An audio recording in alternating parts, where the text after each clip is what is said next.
So, gravel bike or mountain bike? How well will my gravel bike cope with one of Scotland's classic mountain bike trails?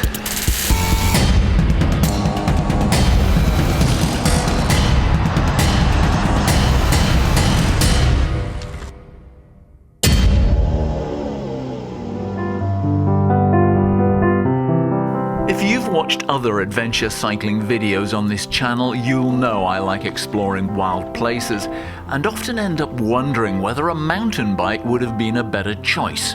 So would it? I wanted to know if my gravel bike could cope on routes designed for a mountain bike and what compromises I'd have to make. That's because on and off-road adventure cycling is at the heart of this channel. We offer tips and reviews, always honest and clear. We've a popular series for beginners called Stuff Cyclists Don't Tell You, and specialist expertise comes from leading triathlete Sean McFarlane. You can find out more at our website, and please subscribe. So today I have come to Nevis Range to ride an absolutely classic mountain biking trail, but on my gravel bike. I used to do quite a bit of mountain biking, but it must be 5 years or more since I've ridden the trails here because I got into road and triathlon. So let's see how I get on.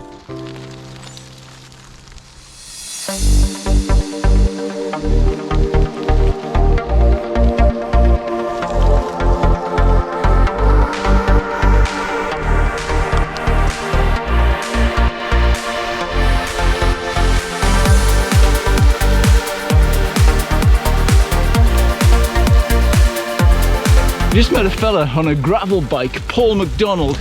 Oh, hey, I better hang on here. I need both brakes. And he watches the channel. And he was saying that probably the best gravel riding is not on the mountain bike routes. He comes here quite a lot on his Mason Boca. He's told me of some really good parts of the route, which I should look out for. So next time I come here, I'll be able to look at the gravel trails around Nevis Range. Just a quick word on style points here. I probably have -20 because I've got a real mix of road jacket, road cap, road helmet with baggy shorts and road tights. I put the baggies on because they're waterproof and I thought this is going to be really muddy. That's also why I put on muddier tyres for the bike. These are Rock and Road by Planet X and they are pretty damn good off-road. However, I should have taken off the mud guards. However, I didn't have the right tool with me when I came to the car. So to -20 style points, but still it is just riding a bike. This is the famous 10 Under the Ben course at the foot of Scotland's highest mountain, a 10-hour endurance event with a 10-mile course loop.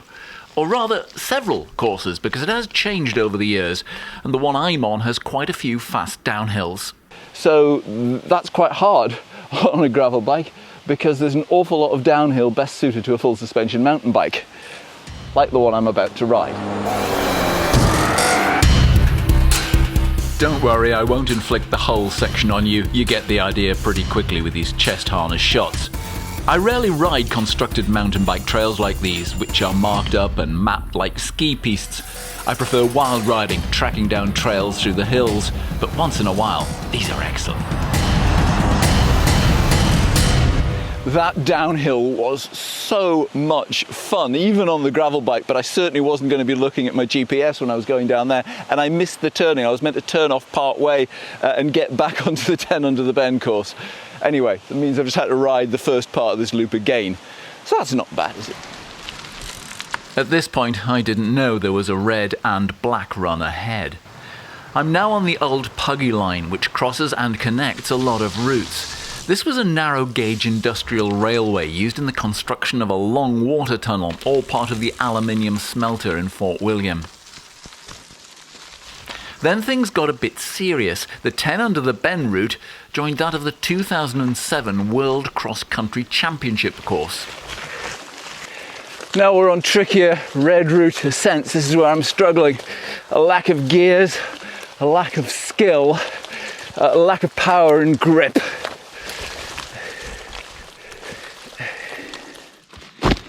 Oh, my neck. Oh. That was tough. You really feel it with just a one bike system on.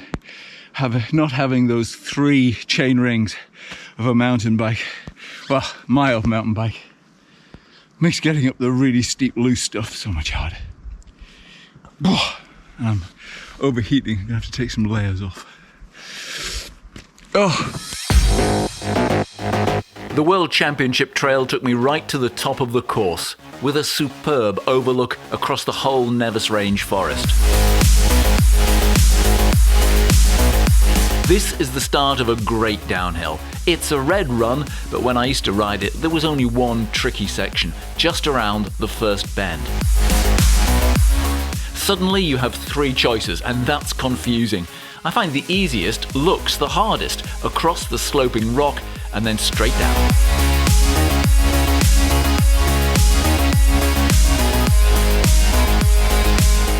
I'm now on a swooping, twisting, turning cross-country descent. This is not the World Cup downhill route, of course. The drop-offs on that would break the bike and me.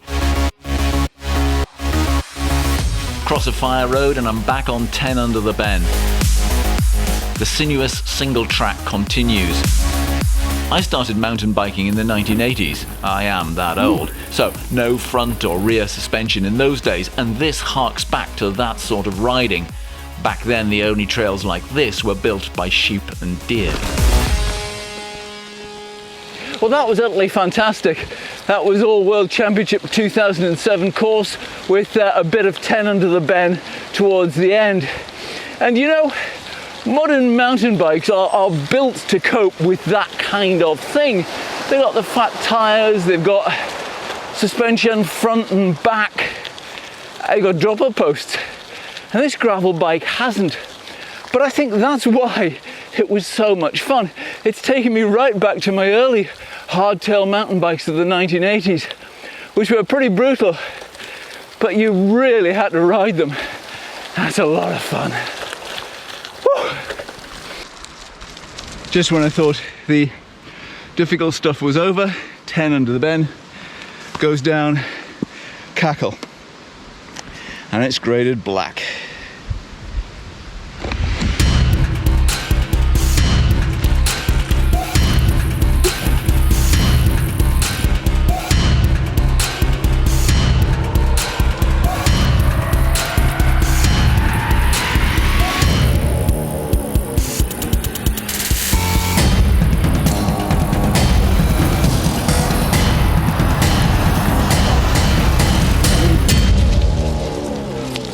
That was short and sweet. Gosh, when you see black, it really is quite intimidating, but that was all right. Okay, let's finish this off now.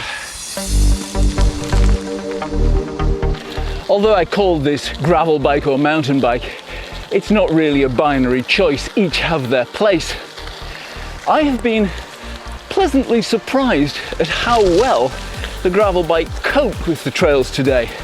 I actually thought I would be spending a lot of time filming myself pushing, particularly uphill, and not actually particularly downhill, if we got to some technical sections that the gravel bike just couldn't manage. I'm not saying it's a replacement for a mountain bike. I would have loved to have taken a mountain bike round there, and I would have been an awful lot faster. However, I'm not sure I'd have enjoyed it as much. Riding around on hardtail and rigid forks in more of a road position, you know, this really has been a heck of a lot of fun. Fun that's reminded me very much of the early days of mountain biking. And after all, it is just riding a bike. And let me know what you think in the comments, and please give us a thumbs up and tell as many folks as you can about this channel, and we'll see you next time. Bye.